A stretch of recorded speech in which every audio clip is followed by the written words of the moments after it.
नमस्कार, आप देख रहे हैं जिन न्यूज खबरें आप तक। मैं हूं आपके साथ शारदा झा। आप तमाम दर्शकों का स्वागत है। बुलेटिन की शुरुआत से पहले नजर डालते हैं आज की हेडलाइंस पर। बिस्फी में स्वास्थ्य विभाग ने की बड़ी कार्रवाई, 6 नर्सिंग होम पर 50,000 रुपए का जुर्माना।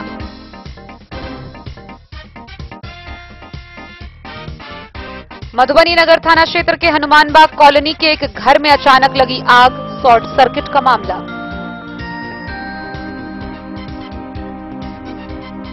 नेपाल सरकार द्वारा सोशल मीडिया पर प्रतिबंध के बाद जेएनजी के बैनर तले नेपाल में हो रहा विरोध प्रदर्शन। दिन के 1 बजे लगा कर्फ्यू, भारत के भी सीमावर्ती क्षेत्रों में देखा जा रहा असर। डीएमसा जिला निर्वाची पदाधिकारी ने विधानसभा निर्वाचन की तैयारियों को लेकर आरके कॉलेज के वज्रगृह व मतगणना स्थल का किया निरीक्षण।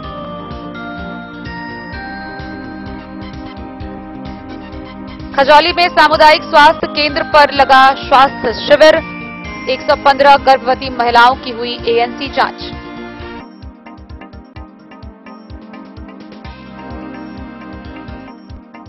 बिस्फी में पतौना पुलिस ने एक बाइक पर 11 लीटर चुलाई शराब के साथ एक धंधेबाज को किया गिरफ्तार।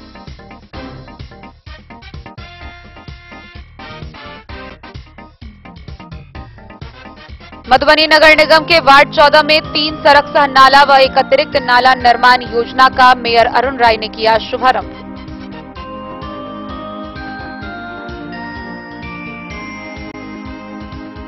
मधुबनी में राष्ट्रीय जनता दल के द्वारा भव्य संवाद कार्यक्रम का आयोजन।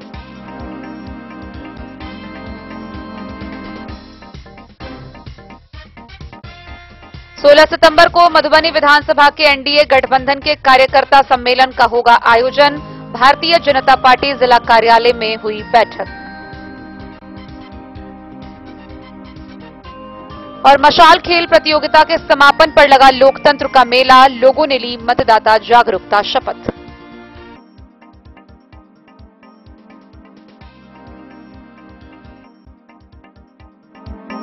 खबरें अब विस्तार से।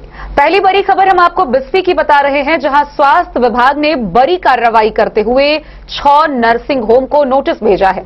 उन्हें 24 घंटे के अंदर अपने नर्सिंग होम को बंद कर स्पष्टीकरण का जवाब देते हुए उनके ऊपर 50-50 हजार रुपए का जुर्माना भी लगाया गया है। गौरतलब हो कि बिस्फी में कई ऐसे नर्सिंग होम हैं जो अवैध रूप से संचालित हैं। बिस्फी प्रखंड क्षेत्र में बिना पंजीकरण और मानक स्तर के नियमों का उल्लंघन करते हुए नर्सिंग होम चलाए जाने के मामले में स्वास्थ्य विभाग ने बड़ी कार्रवाई की है। सिविल सर्जन मधुबनी के निर्देश पर बिस्फी क्षेत्र का 6 नर्सिंग होम को दोषी पाया गया और प्रत्येक पर 50-50 हजार रुपए का जुर्माना लगाया गया है। जिन नर्सिंग होम पर कार्रवाई हुई है उनमें Millat health care Bisfi, global health care Ausi, AR clinic Ausi, Jeevan Jyoti health care centre Noorchak और ग्रेस हॉस्पिटल औसी शामिल है। विभाग ने इन्हें नोटिस के माध्यम से स्पष्ट निर्देश दिया है कि नर्सिंग होम को बंद करते हुए 24 घंटे के भीतर स्पष्टीकरण और जुर्माना राशि जिला निबंधन प्राधिकरण मधुबनी के खाते में जमा करे, अन्यथा प्राथमिकी दर्ज कर कानूनी कार्रवाई की जाएगी। वहीं अपोलो हेल्थ केयर बिस्फी ने विभाग द्वारा भेजा गया नोटिस ही लेने से इनकार कर दिया। इस पर सिविल सर्जन कार्यालय ने सख्त रुख अपनाते हुए कहा है कि नियमानुसार आगे की कार्रवाई निश्चित रूप से होगी। सिविल सर्जन ने कहा है कि बिना पंजीकरण के नर्सिंग होम चलाना गैर कानूनी है और इससे मरीजों की जिंदगी पर खतरा मंडराता है। जिले में ऐसी किसी भी संस्थान को बख्शा नहीं जाएगा। इस कार्रवाई के बाद बिस्फी क्षेत्र के अन्य नर्सिंग होम व निजी स्वास्थ्य केंद्रों में भी हड़कंप मच गया है। बिस्फी से सत्यनारायण यादव की रिपोर्ट। मधुबनी नगर थाना क्षेत्र के हनुमान बाग कॉलोनी में के एक घर में अचानक आग लग गई। आग लगने से लाखों की संपत्ति जलकर राख हो गई। गौरतलब हो कि राजन झा पीड़ित व्यक्ति जो कि किराए के मकान में रह रहे थे, उन्होंने बताया कि शॉर्ट सर्किट के कारण आग लगी है। हालांकि किसी व्यक्ति के हताहत होने की खबर नहीं है। मधुबनी नगर थाना क्षेत्र के हनुमान बाग कॉलोनी वार्ड संख्या 16 में मंगलवार को अचानक एक घर में आग लगने से इलाके में अफरा तफरी मच गई। प्रत्यक्षदर्शियों के अनुसार घर से धुआं निकलते ही आसपास भगदड़ जैसी स्थिति बन गई। स्थानीय लोगों ने तत्परता दिखाते हुए तुरंत अग्निशमन विभाग को सूचना दी। दमकल की टीम मौके पर पहुंचकर कड़ी मशक्कत के बाद आग पर काबू पाने में सफल रही। बताया जा रहा है कि यह आग शॉर्ट सर्किट के कारण लगी। घटना के समय मकान में रह रहे राजन झा का लगभग 60,000 रुपए का नुकसान हुआ है। आग की चपेट में आकर कई महत्वपूर्ण घरेलू सामान जलकर खाक हो गए। सूत्रों के अनुसार राजन झा यह मकान किराए पर लेकर रह रहे थे। गनीमत यह रही कि घटना में कोई हताहत नहीं हुआ, अन्यथा बड़ा हादसा हो सकता था। हालांकि देर शाम तक नगर थाना को पीड़ित परिवार की ओर से मुआवजे को लेकर कोई आवेदन नहीं सौंपा गया था। पुलिस मामले की जांच में जुटी है। मधुबनी से फिरोज आलम की रिपोर्ट। नेपाल सरकार के द्वारा सोशल मीडिया को प्रतिबंधित करने के बाद वहां के युवा वर्ग विरोध प्रदर्शन पर उतारू हो गए हैं। विरोध प्रदर्शन इतनी तेजी से किया जा रहा है कि राष्ट्रपति और प्रधानमंत्री को अपने पद से इस्तीफा देना पड़ा। जेएनजी के बैनर तले जगह जगह आगजनी की जा रही है, टायर जलाकर विरोध प्रदर्शन किया जा रहा है। माहौल इतना गंभीर हो गया है कि मंगलवार को दिन के 1 बजे नेपाल में कर्फ्यू ऐलान कर दिया गया। हालांकि उसका असर भारत के सीमावर्ती क्षेत्रों में भी देखा जा रहा है। भारत के सीमावर्ती क्षेत्रों में नेपाल और भारत दोनों देश के ही जवान हाई अलर्ट मोड में हैं। नेपाल सरकार के द्वारा सोशल मीडिया पर प्रतिबंध के बाद जारी विरोध प्रदर्शन का आग भारत से लगी नेपाल के सीमावर्ती क्षेत्रों में देखा जा रहा है। जेएनजी के बैनर तले जारी विरोध प्रदर्शन के तीसरे दिन भारत के मधुबनी जिले से लगने वाली सिरहा और धनुषा जिले के विभिन्न क्षेत्रों में ओली सरकार के खिलाफ लोगों का गुस्सा देखा गया। जहां तहां सड़कों पर टायर जलाकर विरोध करते नजर आए। मंगलवार को डे न्यूज के संवाददाता ने नेपाल सरकार के खिलाफ जारी प्रदर्शन को लेकर समाचार संकलन हेतु सिरहा जिला मुख्यालय में भारतीय समयानुसार करीब 12:45 पर जेएनजी के बैनर तले दर्जनों की संख्या में प्रदर्शनकारियों ने सिरहा में जुलूस निकाला। ओली सरकार के खिलाफ जमकर नारेबाजी की। प्रदर्शनकारियों का हुजूम हेम नारायण चौक पर पहुंचकर प्रहरी चौक को आग के हवाले कर पुलिस पर पथराव करने से भगदड़ मच गया। इधर प्रदर्शनकारियों ने शहीद हेम नारायण स्मारक को भी नुकसान पहुंचाया। आक्रोशित प्रदर्शनकारियों ने मालपोत कार्यालय और जिला अदालत न्यायालय को भी अपना निशाना बनाया। जिला अदालत और मालपोत कार्यालय पर पथराव किया। इसके साथ ही प्रदर्शनकारियों ने नगर पालिका कार्यालय पहुंचकर जमकर हंगामा करते हुए पथराव और तोड़फोड़ किया। नगर पालिका के वाहन को आग के हवाले कर दिया। इसके साथ ही नगर प्रहरी विश्राम कक्ष को आग के हवाले कर दिया। सिरहा में पुलिस द्वारा हवाई फायरिंग करने की सूचना है। हालांकि आधिकारिक तौर पर इसकी पुष्टि नहीं हुई है। नेपाल में जारी विरोध प्रदर्शन को देखते हुए सिरहा में दोपहर 1 बजे से कर्फ्यू लगा दिया गया है। प्रदर्शनकारियों के द्वारा पुलिस के साथ सरकार कार्यालय पर पथराव को देख पुलिस पूरी तरह संयम बरत रही है। जयनगर से लगने वाली मारर बॉर्डर पर सुबह से ही प्रदर्शनकारियों द्वारा सड़क पर टायर जलाकर बांस बल्ला एवं पत्थर रखकर सड़क जाम कर ओली सरकार के खिलाफ नारेबाजी कर रहे थे। मारड़ से लेकर सिरहा जाने वाली मुख्य सड़क पर जगह जगह टायर जलाकर विरोध किया गया। नेपाल में जारी प्रदर्शन और कई शहरों में सुरक्षा के दृष्टिकोण से लगे कर्फ्यू के बाद बाजार में चहल पहल बंद है। बस स्टैंड पर सन्नाटा पसरा हुआ है। आवागमन पूरी तरह प्रभावित है। सड़क पर सन्नाटा देखा गया।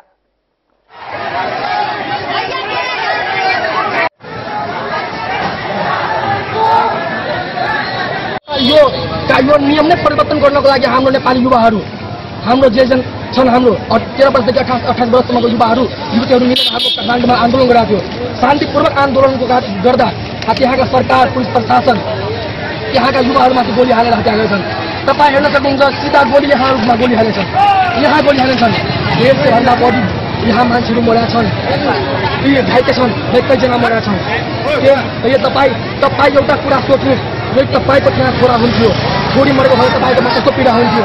तपाईँ सोच्नुहुन्छ, दसैँ लागेका छन्, यहाँ दसैँमा तपाईँ रमाउँछन्, तर त्यो अनाजको पीडा बुझ्नु, त्यो भाइको पीडा बुझ्नु, त्यो भइरहेछ। यो ओली सरकार, यो भतुवा सरकार, यो चोर सरकार हाम्रो युवाहरूलाई मारिरहेका छन्। तर एउटा कुरा नि भाइ, यो आन्दोलनमा मैं सूर्यकांत यादव।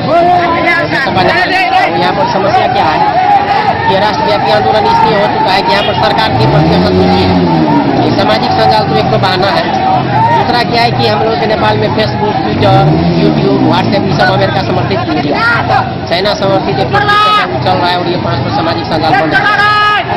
क्या है कि हमारे देश के सामान्य प्रधानमंत्री महोदय और चीन चाहे उनका 5 दिन भी नहीं हुआ और ये बंद कर दिया। लेकिन ये तो जानबूझ करके सरकार के द्वारा क्रिएट किया गया समस्या है। समस्या महत्वपूर्ण यह है कि यहाँ पर सरकार के प्रति असंतुष्टि है, यहाँ पर बेरोजगार है, सबसे ज्यादा भ्रष्टाचार हो गया है।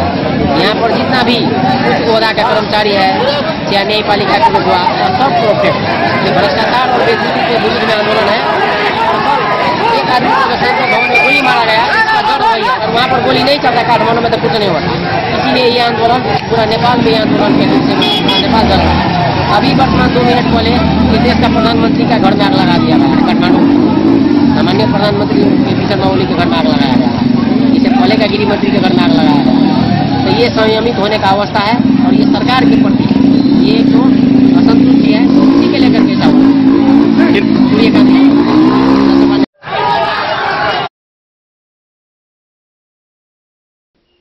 डे न्यूज के लिए जयनगर से मोहम्मद अली की रिपोर्ट। आगामी विधानसभा निर्वाचन की तैयारियां अपने चरम पर है। इसी कड़ी में जिला पदाधिकारी सह जिला निर्वाचन पदाधिकारी आनंद शर्मा ने मधुबनी के आरके कॉलेज स्थित वज्रगृह और मतगणना स्थल का निरीक्षण किया। इस दौरान उन्होंने मतगणना स्थल पर मुहैया की जाने वाली सभी सुविधाओं की बारीकी से जानकारी ली। आगामी विधानसभा निर्वाचन 2025 की तैयारियों को लेकर जिला निर्वाचन पदाधिकारी सह जिलाधिकारी आनंद शर्मा ने आज मधुबनी स्थित आरके कॉलेज परिसर पहुंचकर संभावित वज्रगृह एवं मतगणना स्थल का गहन निरीक्षण किया। निरीक्षण के क्रम में जिलाधिकारी ने विभिन्न विधानसभा क्षेत्रों के दृष्टिकोण से की जाने वाली व्यवस्थाओं का आकलन किया। उन्होंने मतगणना स्थल पर सुरक्षा व्यवस्था, भवन एवं कक्षों की उपलब्धता, स्ट्रांग रूम की व्यवस्था, सीसीटीवी कैमरा, विद्युत एवं पेयजल आपूर्ति, बैरिकेडिंग, पार्किंग की सुविधा, मीडिया सेंटर एवं अन्य मूलभूत सुविधाओं का बारीकी से जायजा लिया। उन्होंने मौके पर उपस्थित सभी संबंधित पदाधिकारियों को निर्देश दिया कि निर्वाचन कार्यों की महत्ता को देखते हुए किसी भी स्तर पर लापरवाही बर्दाश्त नहीं की जाएगी। साथ ही यह सुनिश्चित करने को कहा कि मतगणना स्थल पर सभी सुविधाएं समय पर और मानक के अनुरूप उपलब्ध हों। इसको लेकर अभी से तैयारी शुरू कर दे। जिलाधिकारी ने कहा कि विधानसभा चुनाव 2025 जिले में निष्पक्ष, पारदर्शी एवं शांतिपूर्ण माहौल में संपन्न कराना जिला प्रशासन की सर्वोच्च प्राथमिकता है। उन्होंने अधिकारियों को स्पष्ट निर्देश देते हुए कहा कि सुरक्षा से जुड़ी प्रत्येक व्यवस्था सुदृढ़ और त्रिस्तरीय होनी चाहिए ताकि मतगणना के दौरान किसी भी प्रकार की असुविधा या अव्यवस्था की स्थिति उत्पन्न न हो। निरीक्षण के अवसर पर प्रशिक्षु आईएएस विरूपक्ष विक्रम सिंह, डीडीसी सुमन प्रसाद शाह, एडीएम मुकेश कुमार, उप निर्वाचन पदाधिकारी प्रशांत शेखर, कार्यपालक अभियंता भवन निर्माण विभाग सहित कई वरीय पदाधिकारी एवं संबंधित विभागों के अधिकारी उपस्थित रहे। Bureau report Madhubani. खजौली के सामुदायिक स्वास्थ्य केंद्र में एएनसी जांच शिविर का आयोजन किया गया। 9 तारीख को लगाए गए इस जांच शिविर में कुल 115 गर्भवती महिलाओं की स्वास्थ्य जांच की गई। उन्हें उचित परामर्श दिया गया, साथ ही उन्हें मुफ्त में दवा भी मुहैया कराई गई।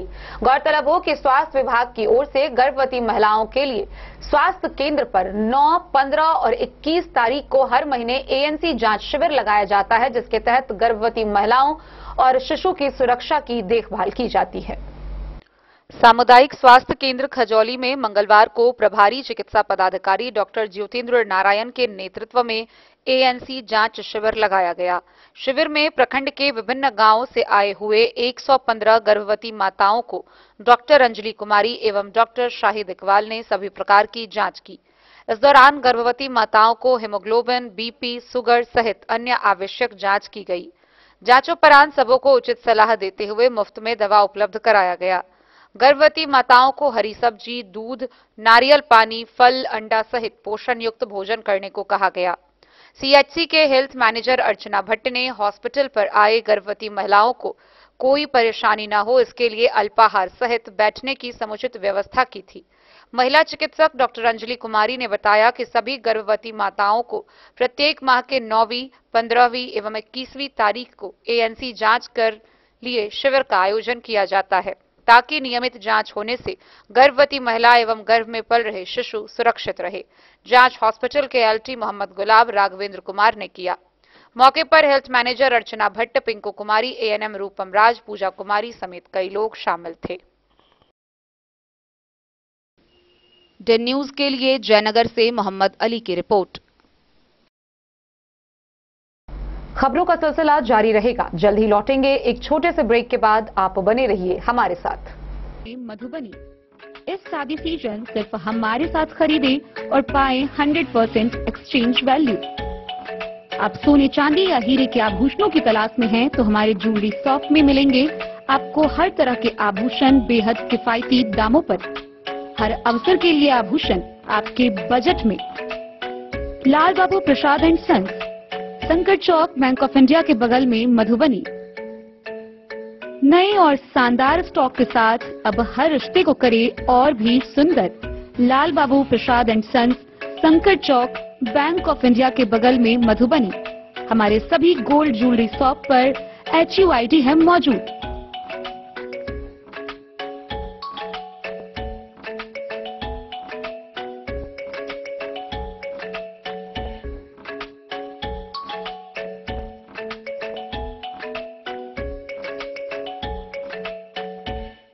ट्रेंड के इस जमाने में क्या आप भी चाहते हैं स्टाइलिश और फैशनेबल कपड़े? क्या आप अपने लुक को अपग्रेड करना चाहते हैं? अगर हाँ, तो आज ही आए Bombay fashion readymade sari showroom. हमारे पास पुरुषों, महिलाओं और बच्चों के लिए है नए से नए फैशन ट्रेंड में कपड़े और एक्सेसरीज का लार्ज कलेक्शन। आपके बजट और हर अवसर के लिए खास। चाहे काम के लिए हो नए आउटफिट की तलाश, या पार्टी के लिए ड्रेस, या किसी खास अवसर के लिए सूट, सलवार और साड़ी, हमारे पास है हर एक ब्रांड। क्रिम्सन क्लब, मुफ्ती, टर्टल और किलर के SIS स्टोर्स। इसके अलावा रेमंड, स्पार्की, जॉकी, लक्ष्मीपति, मान्यवर, ब्लैकबेरी, नवाब पार्कर जैसे बड़े ब्रांड। तो देर किस बात की, आज ही आए बॉम्बे फैशन साड़ी एवं रेडीमेड शोरूम। हमारा पता है महिला कॉलेज रोड, मधुबनी।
लाल बाबू पतौना थाना की पुलिस ने एक शराब तस्कर को इटहर गांव से गिरफ्तार किया। उसके पास से 11 लीटर चुलाई शराब बरामद किए गए।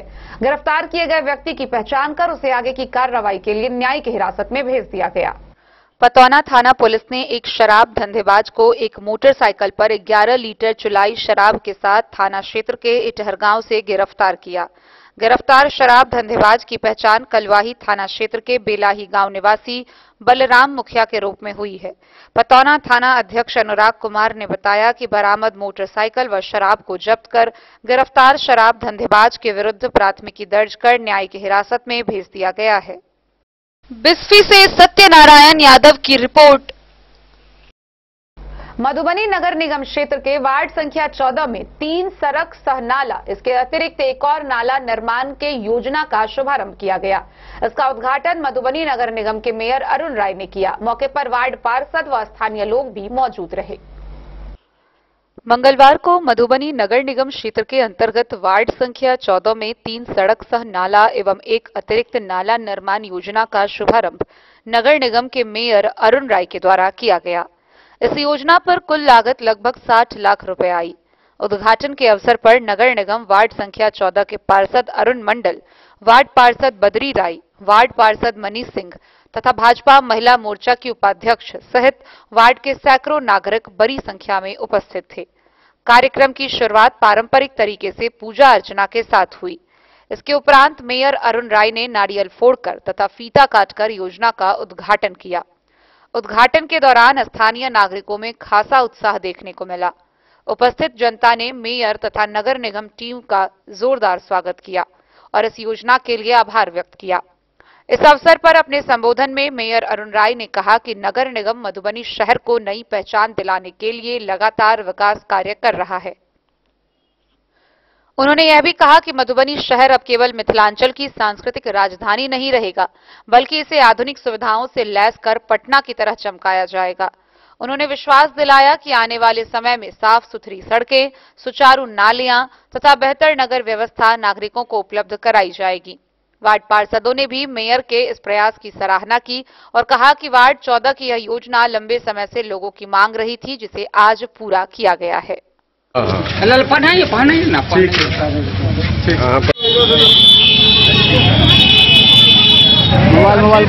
हटा दीजिए ऊपर ये है आगे नहीं बढ़ाइए, आगे हाथ मत बढ़ाइए। इधर देखिएगा, इधर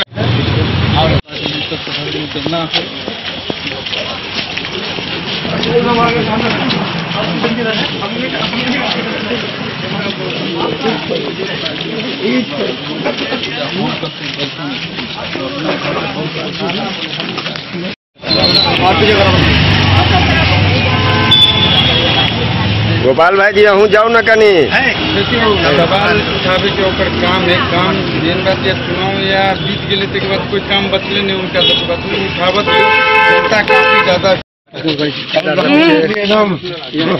राहुल जी जरूरी पर यहाँ पीछे बदल बहुत अच्छा बात है सबका। जी सर माला पहना आइए, बाकी पार्षदगण को पहनाइए। पार्षद साहब कहाँ गया अरुण जी? हाँ कहाँ से तू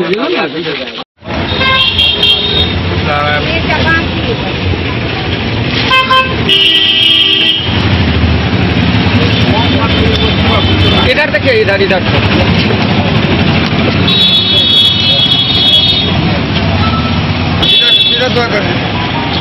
पहले माला पहने हो गए।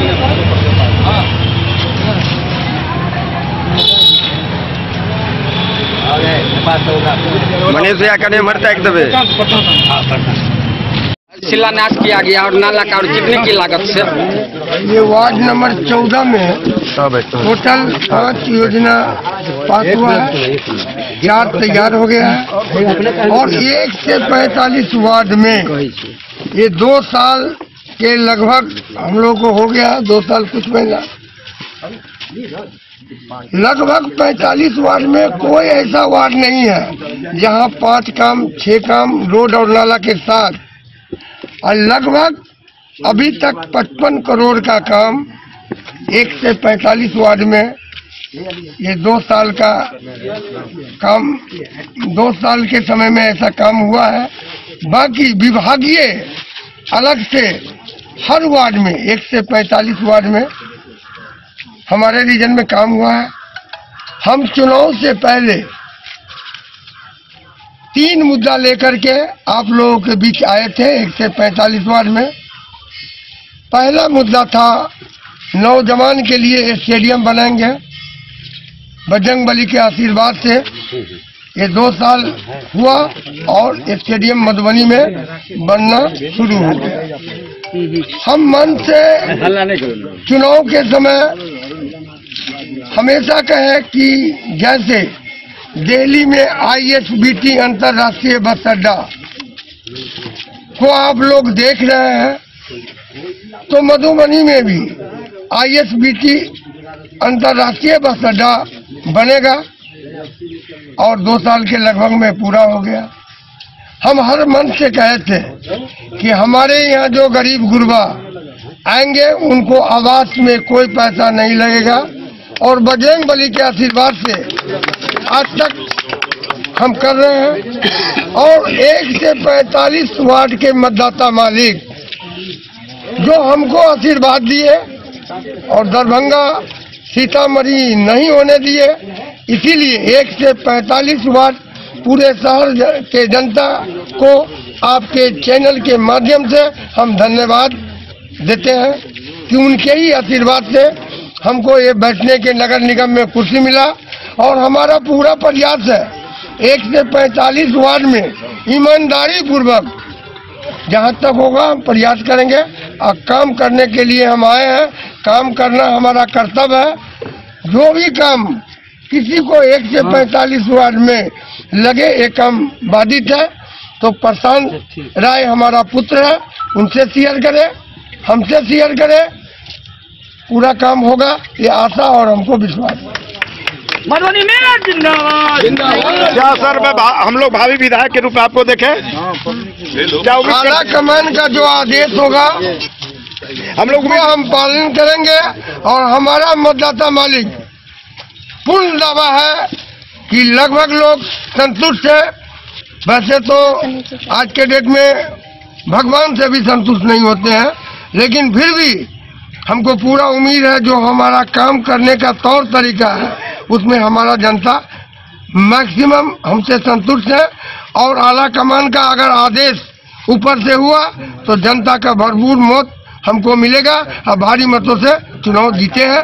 जैसे नगर निगम में उम्मीद नहीं किए थे कि हमको इतना अधिक मत मिलेगा और इतना अधिक मत से जीतेंगे, लेकिन मतदाता के मालिक का ऐसा आशीर्वाद मिला कि बहुत मत से जीते, हमको उम्मीद से अधिक मत मिला। हम लोग यही चाहते हैं कि आपको टिकट मिले और आप जैसे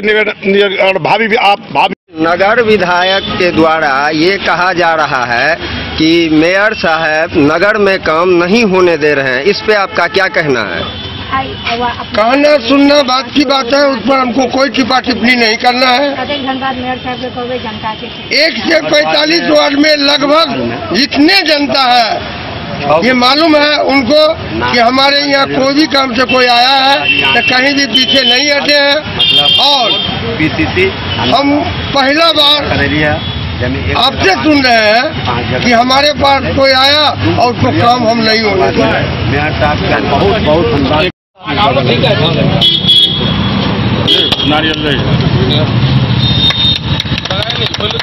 बहुत खोल दो भाई जी, खोल दो, हटाइए ऊपर, ताली मारिए भैया भैया।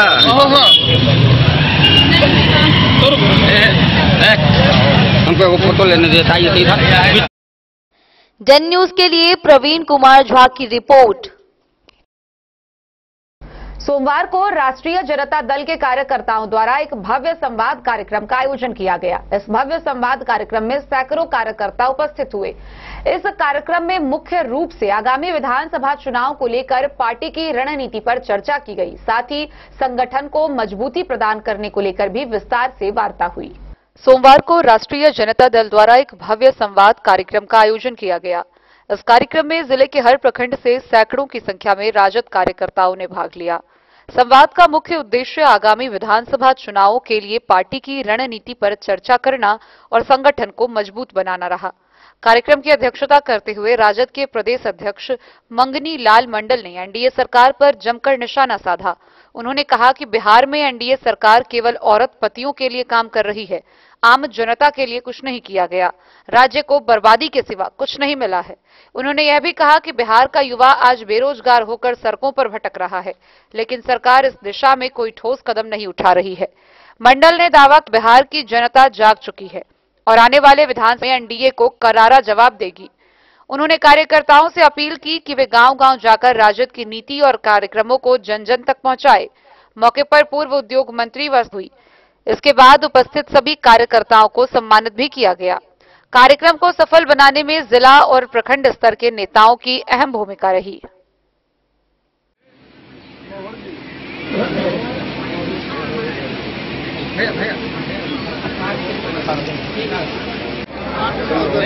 कैसे सोशियो इकोनॉमिक आधार पे हमें बिहार को जहाँ पहुँचना था उसमें 20 साल में क्या हुआ किसी से छिपा हुआ नहीं है। आप नीति आयोग की बात कर ले, देश में अगर इनको सुनाही था तो इनको तो अपना प्रतिष्ठा होना चाहिए, बिहारियों का प्रतिष्ठा होना चाहिए। डीएनए का टेस्ट करके कितना नाखून से लेकर के बाल कटवा के भेज दिए, उनके साथ कभी नहीं जाना चाहिए था। जब डीएनए पर कोई हमारे अटैक करता है इसका मतलब आप समझ जाइए बिहारियों पर अटैक करता है। अगर इतना ही था तो विशेष जांच का दर्जा देते तो शायद राजद ये सोचती कि कहीं ना कहीं आप कुछ ये सुप्रीम कोर्ट ने किया है, सुप्रीम कोर्ट को हम बधाई देते हैं और अच्छा ये निर्देश है। बस तो पहले भी किया गया था, लेकिन यहाँ आधार कार्ड को इलेक्शन कमीशन ने माना, लेकिन साथ ही वोटर को कहता था, कोई कागज सबमिट होता था तो कहता था कि आवासीय भी लो, आवासीय पर कुछ बोला नहीं था। तो इसको हमारी पार्टी ने आज उठाया मामला। हमारी पार्टी की तरफ से ही रीट याचिका है, तो उसमें हमारी पार्टी जो सबूत सबूत से इकट्ठा करके हम लोगों ने सुप्रीम कोर्ट और वकील के माध्यम से डायरेक्ट दिया है। तो उस वक्त कंसीडर किया है सुप्रीम कोर्ट ने, तो हम लोगों ने, क्योंकि उसमें आधार कार्ड के साथ साथ वो आवासीय कार्ड मांगता था, और आवासीय कार्ड बनाने के लिए अब जाइए सरपंच से बनता था तो नहीं मानता था। अब वीडियो के यहाँ जाइए, बनवाइए, आवास यहाँ है, कल फिर मांगेगा कि नहीं मानेगा, इसलिए मामला लेज किया। दूसरी बात एक और थी कि बीएलओ के माध्यम से कहता था कि आइए, हम लोग जो जनरेट करते थे कि जिंदा नहीं है, ये जिंदा है, ये वोटर के लायक हो गया, जिनको नाम छाटे हो वो वैलिड है, आपने जो दिया पहले जो दिया था डिलीटेड। जब हम लोगों ने रीट किया, और जब रीट में हम लोगों ने कहा कि डिलीटेड का मतलब क्या होता है, डिलीटेड का मतलब वो या तो मर गया, या इस देश से बाहर चला गया, या इसको मान लिया इलेक्शन कमीशन ये विदेशी है, तो कुछ तो ग्राउंड कॉल देगा ना, ये क्यों डिलीटेड। तो फिर डायरेक्शन दिया सुप्रीम कोर्ट ने कि सभी पॉलिटिकल पार्टी को आप ये बताइए कि डिलीटेड है वो किस कारण से है। कारण देकर के फिर हम लोगों को दिया। वहाँ जब जाने लगे तो देखते हैं कि महिला तो जिंदा है, 3 बच्चे की माँ है, तो इसको देख दिया कि डेथ मर गई। तो ये सब जुटाए हम लोग। तो बाद में कलेक्टर के यहाँ जो इलेक्शन के इंचार्ज है जिला के, वोटर लिस्ट तैयार करेगा, तो उनको निर्वाची पदाधिकारी का ऐसे दिया गया। तो कहा कि नहीं बीएलओ के पास जाइए। बीएलओ के पास गए तो बीएलओ कहा कि नहीं हमको आदेश नहीं है, हम नहीं लेंगे, या बीएलओ गायब हो जाता था। तो फिर हम लोगों ने ऐसे ही मामला कलेक्ट करके फिर सुप्रीम कोर्ट को कहा कि निश्चित बतावे कि कहाँ लिया जाएगा, तभी डायरेक्शन दिया है बीएलओ को भी कलेक्टर देना पड़ेगा। तो ये सब के लिए हम धन्यवाद देते हैं। हमारे देश की न्यायपालिका बहुत सुदृढ़ है, और सेकेंड जो है हमारा ये स्तंभ जो है लोकतंत्र का, ये बहुत मजबूत है, और इसीलिए एक तरह से फिल्टर है। सीट शेयरिंग को लेकर के लगातार चर्चाएं चल रही है, पटना में बैठक भी हुई है, क्या लगता है कब तक आप लोगों का सीट शेयरिंग का मामला सुलझ जाएगा? सीट शेयरिंग के लिए अभी कई बार बैठक हो गई, लेकिन जल्द फाइनल हो जाएगा। तो डिसीजन भी नहीं हुआ है इलेक्शन कमीशन का। उसके बाद हम लोग आपस में बहुत ज्यादा दूसरा एक सवाल है आपसे, जो महागठबंधन ने, कांग्रेस लगातार कह रही है जो हमने सीएम फेस का चेहरा तेजस्वी यादव को घोषित नहीं किया, लेकिन जगह जगह पे राजद की तरफ से क्या तेजस्वी यादव को सीएम फेस का चेहरा घोषित कर दिया गया? देखिए, बात अखबार का खेल है, लेकिन आज से 1 सप्ताह पहले जब ये दौरा जारी हुआ, स्वयं टाइम्स ऑफ इंडिया में बड़ा न्यूज छपा था, और राहुल गांधी ने कहा था कि Tejashwi Gandhi face for CM post through the ये जो ब्लॉक है, तो ये तो कह दिया था, इसका कोई ऑब्जेक्शन दूसरी पार्टी वाले नहीं किया। महागठबंधन की तरफ से तेजस्वी यादव मुख्यमंत्री के चेहरा, मतलब मुख्यमंत्री के उम्मीदवार पहले से ही घोषित था। जुलाई महीना में तय हुआ, कमेटी बनी 6 पार्टियों। जन न्यूज के लिए प्रवीण कुमार झा की रिपोर्ट।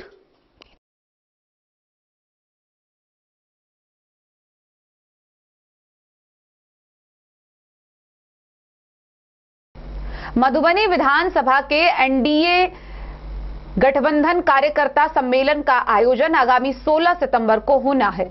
गौरतलब हो कि अब तक की मिली खबरों के अनुसार एनडीए कार्यकर्ता सम्मेलन 16 सितंबर को पंडौल के उच्च विद्यालय में होगा। हालांकि आधिकारिक तौर पर अभी इसकी जानकारी नहीं दी गई है। वहीं इसकी तैयारियों को लेकर भारतीय जनता पार्टी के जिला कार्यालय में जिलाध्यक्ष प्रभांशु झा की अध्यक्षता में बैठक का आयोजन किया गया। मंगलवार को भारतीय जनता पार्टी जिला कार्यालय के सभागार में जिला अध्यक्ष प्रभांशु झा की अध्यक्षता में 16 सितंबर को होने वाले मधुबनी विधानसभा के सभी मंडल अध्यक्ष, विधानसभा प्रभारी, संयोजक और वरिष्ठ कार्यकर्ताओं की महत्वपूर्ण बैठक आयोजित की गई। एनडीए गठबंधन से मधुबनी विधानसभा सीट भारतीय जनता पार्टी के खाते में जाने की पूरी संभावना है। आज तैयारी समिति की बैठक में आगामी 16 सितंबर को एनडीए कार्यकर्ता सम्मेलन ऐतिहासिक एवं सफल आयोजन हो, इस विषय पर सभी ने अब बारी बारी से चर्चा बैठक में दिया और आने वाला मधुबनी विधानसभा चुनाव जीते, इस पर संगठन की मजबूती और सभी कार्यकर्ताओं को एकत्रित कर कार्यकर्ता सम्मेलन और आगामी विधानसभा चुनाव जीतने का संकल्प इस बैठक में लिया गया। इस अवसर पर सभी ने एनडीए गठबंधन का कार्यकर्ता सम्मेलन पंडौल हाई स्कूल के मैदान में होने की चर्चा की, जिसको लेकर पूरी संभावना है और पंडौल हाई स्कूल मैदान जाकर निरीक्षण भी किया गया। मौके पर जिला प्रभारी अर्जुन सहनी, मेयर अरुण राय, रंजीत यादव, सुबोध कुमार चौधरी, मनोज कुमार मुन्ना समेत कई कार्यकर्ता शामिल थे। मधुबनी से फिरोज आलम की रिपोर्ट। खबरों का सिलसिला जारी रहेगा। जल्द ही लौटेंगे एक छोटे से ब्रेक के बाद। आप बने रहिए हमारे साथ। राजनगर मधुबनी के दिल में गांधी चौक स्थित अब एक ही छत के नीचे फैशन और ज्वेलरी की अनोखी दुनिया राज राजेश्वरी कलेक्शन और महादेव सा अमरनाथ प्रसाद ज्वेलर्स की शानदार पेशकश, जहां आपको मिलेंगे saris, suits, lehenga, sherwanis, kurtas, bedsheets, kids wears, shirts, jeans और कुर्तीज। हर खास मौके के लिए खास कलेक्शन और साथ ही ब्रांडेड 916 गोल्ड, सिल्वर और नक्षत्र डायमंड ज्वेलरी एवं गृह रत्न, उपरत्न और घड़ियों के विक्रेता का विशाल शोरूम महादेव सा अमरनाथ प्रसाद ज्वेलर्स, मिथिलांचल का नंबर 1 एसी शोरूम, जहां है सोना चांदी के मेकिंग चार्ज पर 31% तक का डिस्काउंट ऑफर एवं डायमंड के मूल्य पर फ्लैट 21% तक का डिस्काउंट ऑफर, साथ ही 100% कैश वापसी की सुविधा उपलब्ध है। तो आज ही आइए आरपी मॉल, गांधी चौक, राजनगर बाजार, मधुबनी और बनाइए हर खास पल को और भी खास। संपर्क करें 9431643733 पर। राज राजेश्वरी कलेक्शन और अमरनाथ प्रसाद ज्वेलर्स, विश्वास, गुणवत्ता और परंपरा का संगम। नमस्कार, मैं अमरनाथ प्रसाद, महादेव सा अमरनाथ प्रसाद ज्वेलर्स राजनगर के प्रोप्राइटर। अभी सोने, चांदी और डायमंड में बहुत अच्छा ऑफर चल रहा है।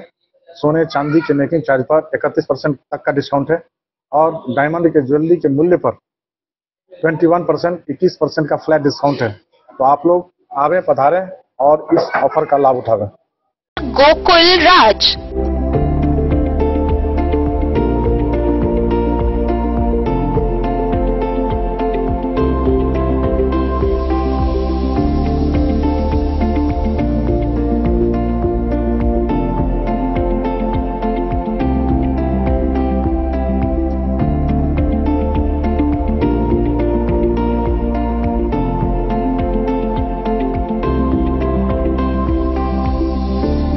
शहर के भीड़ भाड़ से दूर शांति और सुकून से भरे वातावरण में मधुबनी शहर के लहरियागंज वार्ड नंबर 1 में पूरे मिथिलांचल क्षेत्र का सबसे भव्य होटल होटल गोकुल राज 4 मंजिला इमारत की इस होटल में है 4 बड़े बड़े बैंकेट हॉल, रिंग सेरेमनी, शादी, मीटिंग या पार्टी, हर एक आयोजन के लिए अलग से हॉल की व्यवस्था, रेस्टोरेंट की व्यवस्था जहां एक से बढ़कर एक लजीज व्यंजनों का मिलेगा संगम और रहने का उचित प्रबंध, suite room, AC room, non AC room से सुसज्जित होटल जहां लिफ्ट की भी है व्यवस्था, पार्किंग का पूरा इंतजाम।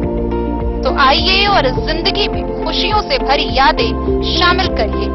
होटल गोकुल राज मधुबनी में आप लोगों का स्वागत है। होटल गोकुल राज, लहरियागंज, वार्ड नंबर 1, मधुबनी। आनंद मिशन विद्यापीठ शिक्षा के क्षेत्र में एक नया आयाम अब छोटे बच्चों के लिए भी आधुनिक सुविधाओं के साथ उपलब्ध। विवेकानंद मिशन विद्यापीठ जूनियर, जहां क्लास प्री नर्सरी से 5th स्टैंडर्ड तक के बच्चों का एडमिशन प्रारंभ है। अगर आप भी चाहते हैं अपने बच्चों का शिक्षा के क्षेत्र में बेहतर विकास, तो विवेकानंद मिशन विद्यापीठ जूनियर है आपके लिए तैयार। 2.5 से 10 वर्षों के बच्चों के लिए आपको मिलेगा आधुनिक सुविधाओं के साथ एक बेहतर शिक्षा का माहौल। सीबीएसई बेस्ड करिकुलम सिलेबस के साथ साथ स्टूडेंट्स होंगे art and craft, game and sports और कल्चरल एक्टिविटीज में अव्वल। इंग्लिश मीडियम के माहौल के बीच स्टूडेंट्स बनेंगे स्मार्ट, जहां किताबी ज्ञान के साथ साथ हर क्षेत्र में स्टूडेंट्स होंगे अवेयर। हॉबीज और इंटरेस्ट को मिलेगी प्राथमिकता। तो आइए और अपने बच्चों के बेहतर भविष्य के लिए आज ही नामांकन करवाइए। विवेकानंद मिशन विद्यापीठ जूनियर। हमारा पता है तिरहुत कॉलोनी, नगर परिषद। मधुबनी जिला में 4 दिवसीय मशाल खेल प्रतियोगिता का सफलतापूर्वक समापन हुआ। समापन के मौके पर खिलाड़ियों और लोकतंत्र के बीच एक अनोखा संगम देखने को मिला, जहां पूरे जोश खरोश के साथ जिला भर के खिलाड़ियों ने अपना दमखम इस प्रतियोगिता में दिखाया। वहीं दूसरी तरफ विभाग और स्थानीय लोग भी लोकतंत्र की महानता को बढ़ाने के साथ ही आगामी चुनाव में अपना मत देने को लेकर शपथ लिए। 4 दिवसीय जिला स्तरीय मशाल खेल प्रतियोगिता 2025 का भव्य समापन आज जिले में हुआ। प्रतियोगिता के अंतिम दिन भी खेल और लोकतंत्र का अद्भुत संगम देखने को मिला। खेल मैदान मतदाता जागरूकता संदेशों से गूंज उठा और उपस्थित खिलाड़ियों, शिक्षकों, अधिकारियों एवं दर्शकों ने मतदान के महत्व को हृदय से आत्मसात किया। आयोजित अंडर 14 एवं अंडर 16 बालक एवं बालिका वर्ग की साइकिल रेस में खिलाड़ियों ने मतदाता जागरूकता की विशेष टोपी पहनकर हिस्सा लिया और लोगों से लोकतंत्र को मजबूत बनाने हेतु अधिक से अधिक मतदान करने का आह्वान किया। रेस की शुरुआत स्वीप कोसांग पदाधिकारी परिमल कुमार, कला संस्कृति एवं खेल पदाधिकारी नीतीश कुमार तथा प्रखंड विकास पदाधिकारी पंडौल ने सामूहिक रूप से मतदाता जागरूकता गुब्बारा गुच्छ उड़ाकर तथा हरी झंडी दिखाकर की। गुब्बारे के आसमान की ओर तेजी से उड़ने के साथ ही वहां मौजूद लोगों ने कहा, जैसे यह गुब्बारे ऊपर उठ रहे हैं वैसे ही आगामी विधानसभा चुनाव में मधुबनी का मतदान प्रतिशत ऊंचाई छुएगा। कार्यक्रम में उपस्थित दर्शकों एवं खिलाड़ियों ने एक स्वर में कहा कि इस बार मधुबनी जिले से मतदान प्रतिशत में ऐतिहासिक बढ़ोतरी होगी और लोग लोकतंत्र के इस महापर्व में सक्रिय भागीदारी निभाएंगे। मधुबनी से फिरोज आलम की रिपोर्ट। नेपाल में सोशल मीडिया पर प्रतिबंध के बाद हो रहे विरोध प्रदर्शन को लेकर मंगलवार को दिन के 1 बजे कर्फ्यू लगा दिया गया। इस कर्फ्यू लगाने के बाद से भारत के सीमावर्ती क्षेत्रों में भी अलर्टनेस बढ़ा दी गई है। इसी कड़ी में खुटौना प्रखंड के बॉर्डर इलाकों में दोनों देशों के जवानों की बैठक होने के बाद आपसी सहमति पर सर्वसम्मति से निर्णय लेते हुए चौकसी बढ़ा दी गई है। जवानों को तैनात किया गया है। खुटौना प्रखंड के भारत नेपाल सीमा से सटे लोकहा एसएसबी चेकपोस्ट से नेपाल ठारी में सोमवार को हालात अचानक तनावपूर्ण हो गए। लोकहा थाना पुलिस, एसएसबी तथा नेपाली एपीएफ जवानों की संयुक्त बैठक के बाद आपसी सहमति से सीमा की चौकसी बढ़ा दी गई। दोपहर करीब 1 बजे से नेपाल में कर्फ्यू लागू कर दिया गया, जिसके बाद दोनों ओर सुरक्षा बल अलर्ट पर रहे। लोकहा एसएसबी और थाना पुलिस ने विशेष निगरानी शुरू कर दी। नेपाल की ओर से आने वालों को सीमा से ही लौटा दिया गया, जबकि भारतीय नेपाल जाने वाले लोगों को कड़ी पूछताछ के बाद ही छोड़ा गया। इसी बीच नेपाल से तीर्थ यात्रा पर गई बस देर शाम लौटी तो लोकहा बाजार में यात्रियों की भीड़ लगी रही। गौरतलब है कि नेपाल सरकार द्वारा सोशल मीडिया प्लेटफॉर्म पर प्रतिबंध लगाए जाने के बाद से देश भर में हालात बिगड़ गए हैं। राजधानी काठमांडू समेत कई हिस्सों में लोगों ने जगह जगह आगजनी की और प्रधानमंत्री केपी शर्मा ओली को पद छोड़ने के नारे लगाए। हालात और गंभीर तब हुए जब देर शाम प्रधानमंत्री ओली और राष्ट्रपति रामचंद्र पौडेल ने इस्तीफा दे दिया। अब काठमांडू के मेयर बालेंद्र शाह को नया प्रधानमंत्री बनाने की मांग तेज हो गई है। फिलहाल नेपाल में सत्ता का रिक्त शून्य है और राजनीतिक अस्थिरता के बीच आम जन दहशत में है। सीमा पर दोनों देशों की सुरक्षा एजेंसियां हाई अलर्ट पर तैनात हैं।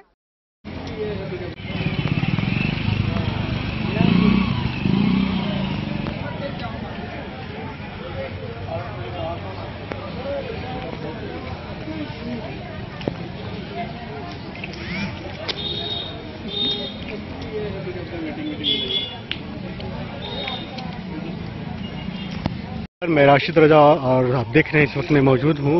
ये लौकहा से सट्टे नेपाल क्षेत्र का ठाड़ी बाजार है और जैसे कि आप देख पा रहे हैं कि आज जो है पूरी तरह से पूरा नेपाल जो है जल रहा है। खासकर मैं बता दूं नेपाल में इंटरनेट मीडिया पे प्रतिबंध को लेकर के लगातार जो है कल से नेपाल वासियों के द्वारा विरोध किया जा रहा है वहाँ के प्रधानमंत्री का।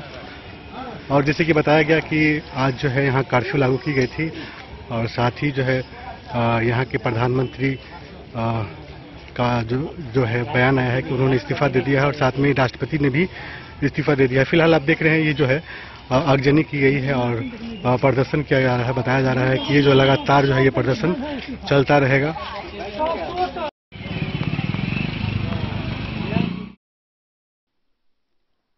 डन न्यूज के लिए राशिद रजा की रिपोर्ट।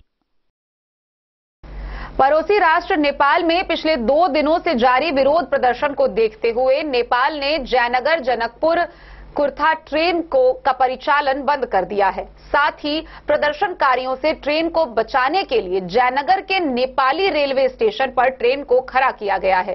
गौरतलब हो कि नेपाल सरकार के द्वारा सोशल मीडिया पर प्रतिबंध लगाने के बाद वहां के युवा वर्ग जेनजी के बैनर तले विरोध प्रदर्शन कर रहे हैं। इस विरोध प्रदर्शन में टायरों में आग लगाकर सड़कों पर विरोध जताया जा रहा है।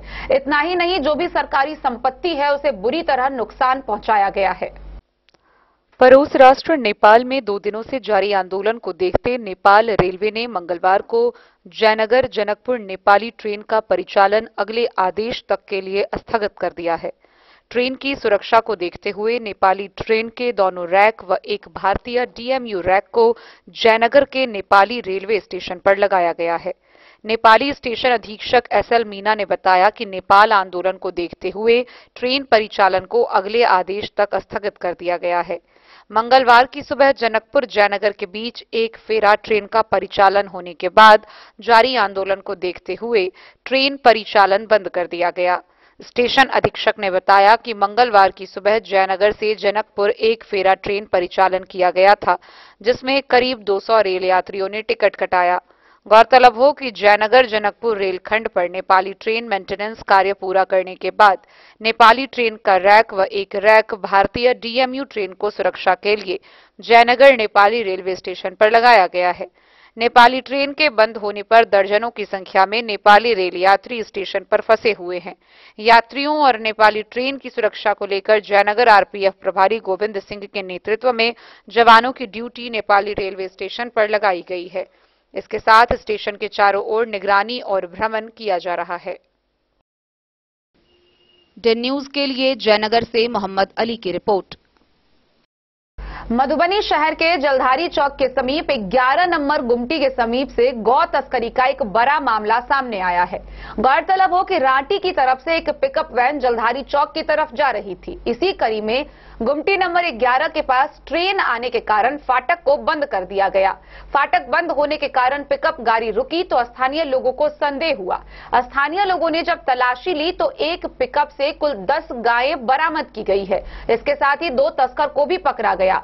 लोगों ने तुरंत इसकी सूचना पुलिस को दी। इसके बाद सदर अनुमंडल पदाधिकारी चंदन झा की निर्देश के अनुसार सभी गायों को सुरक्षित गौशाला में रखवाया गया है। वहीं आगे की कार्रवाई की जा रही है। मधुबनी शहर के 11 नंबर गुमटी चकदह से गौ तस्करी का एक बड़ा मामला सामने आया है। ग्रामीणों की सतर्कता से तस्करी के लिए ले जाई जा रही 10 गायों को पकड़ा गया। बताया जा रहा है कि 2 तस्कर इन गायों को पिकअप वाहन से रांटी होते हुए जलधारी चौक की ओर ले जा रहे थे। इसी दौरान रेलवे गुमटी का फाटक बंद रहने पर ग्रामीणों को संदेह हुआ। ग्रामीणों ने जब वाहन की तलाशी ली तो उसमें से 2 तस्करों के साथ 10 गायें बरामद हुई। मामले की सूचना तुरंत राजनगर थाना पुलिस को दी गई। पुलिस ने मौके पर पहुंचकर कार्रवाई की और सभी गायों को मधुबनी सदर अनुमंडल पदाधिकारी चंदन झा के आदेशानुसार गौशाला में सुरक्षित रखवाया गया। वहीं मामले को लेकर आगे की कार्रवाई जारी है। सपोर्ट कर रहे हैं हम लोग को और इसको सौला सुचारू रूप से चल रही है। सर, यह क्या मामला है जो अभी पता चली है, जो 10 गाय तस्करी करके ले जाया जा रहा था, अभी गौशाला में आप लोग लाए हैं, क्या मामला है? ये हमको सर फोन आया लगभग 2-3 बजे के आसपास हमारे डी सर ने हमसे फ़ोन किया कि ऐसे ऐसे समूजी हो गया है। हम कहे तो जगह है ना? हम कहे हाँ सर हमारे पास तो जगह बहुत है, अभी जगह तो नया नया शेड ही बना है, तो तस्करी के लिए जा रहा था, तो वहाँ पर ये लोग मतलब जो लेके आए हैं ये लोग वहाँ अपना कर रहे थे। हम बोले ठीक है सर लाइए, तो उसी को रिसीव करने के लिए सर के आदेश से हम यहाँ आए, सारे गाय को रिसीव कर रहे हैं। कहाँ का तस्कर है सर? ये तस्कर के बारे में हमको अभी कुछ पता नहीं है, ठीक है ना? वो कल SHO आएंगे राजनगर के, 3 गाय अभी SHO राजनगर में है, ठीक है? वो गाय भी सुबह आएगी मेरे पास। अभी एक गाड़ी आई है, पिकअप है, उस गाड़ी को भी हम यहाँ से जाने नहीं दे रहे हैं, जो उस तस्कर का गाड़ी है, ठीक है? एक ही गाड़ी के अंदर सब 10 मवेशी, एक गाड़ी के अंदर 10 मवेशी को सुइया इंजेक्शन दे के बेहोश करके लोड किया हुआ, एक दूसरे के ऊपर में ले जा रहा है, ऐसे करके ले जा रहा था पूरा, रस्सी से बांध के, जो कोई उठ नहीं सके, हिल भी नहीं सके, ऐसा इंजेक्शन दिया हुआ है। 2 तो एकदम बेहोश पड़ी हुई है, जिसको अब देख के करेंगे। आप किस गांव से हैं? यह जो गाय पकड़ाई है तस्करी वाला, तो आप ग्रामीण लोग पकड़े हैं? जी जी। क्या मामला है, थोड़ा विस्तार से बताइए। ये गाय 0 माइल से लेके आ रहा था, झंझारपुर 0 माइल। ठीक। इसको डिलीवरी करता है यहाँ भोआरा में। यहाँ पे स्वतंत्रता सेनानी शाम के टाइम में जो आता है ना, उस टाइम गुमती लगा हुआ था, भारी गाड़ी सब जाम लगा हुआ था, पूरा भीड़ भाड़ लगा हुआ था, ठीक है? उसमें जाम में पिकअप भी था, ठीक है? गाय वाला तस्करी वाला पिकअप, इसमें 10 गाय लोड होके ये पिकअप भी था। तो कुछ लड़का देखा हम लोग का ग्रुप का आदमी, हम लोग को कॉल किया, इसको हम लोग जब्त किए। उसके बाद पहले 112 को कॉल किए, फिर राजनगर को कॉल किए, फिर टाउन थाना को भी कॉल किए, सबको सूचित किए। तो भाई जी सबको सूचना ग्रामीण स्तर पे दिया गया है। हाँ, ये power house Chakda. Power house Chakda. Chakda से ही आप लोग इसको बरामद किए? जी बिल्कुल। 10 नंबर गुमती से। 10 नंबर गुमती? नहीं, 11 नंबर गुमती से, सॉरी 11 नंबर। हाँ 11 नंबर गुमती है भाई। क्या बोलना चाहते हैं इस बारे में? बोलना चाहते थे कि 11 नंबर गुमती पे जो ट्रैफिक लगा हुआ था ट्रेन के वजह से, वहाँ पे ढाला में जो नीचे गाय का गोबर लगा हुआ था, एक लड़का आ रहा था, वो देखा, हम लोगों को कॉल किया, हम लोग गए देखे। वहाँ पे 1-2 रहता तो हम मानते कि दूसरा लेके जा रहा है। वहाँ पे कम से कम 10 गाय को, कम से कम 10 गाय था, हम काउंटिंग भी किए थे, 10 गाय था। उसको 2.5 फीट के ढाला जो होता है ना, उसके अनुकूल पूरा को बांध के चाप के गला वाला एकदम से पूरा ये पाँव बांध के रखा हुआ, ठीक है? एक दूसरे बताइए, ज्वाइन कर दिया, किसी का सिंग फोड़ा हुआ है, मेरे पास वीडियो प्रूफ है, हम आपको दे सकते हैं। बोलिए सर। जहाँ जाना होगा जले, लेकिन इसके प्रति आप लोगों से अनुरोध है, आप लोग मीडिया वाले हैं, कि इस घटना को रोकने का कोशिश करें और गौ माता की रक्षा करें। अच्छा, बस यही चाहते। उचित पर कार्रवाई किया जाए। जन न्यूज के लिए प्रवीण कुमार झा की रिपोर्ट। तो आज की इस बुलेटिन में फिलहाल इतना ही। कल फिर हाजिर होंगे नई खबरों के साथ। तब तक दीजिए पूरी टीम को इजाजत और मधुबनी की हर छोटी बड़ी खबरों के लिए देखते रहिए DIN न्यूज। खबरें आप तक। नमस्कार।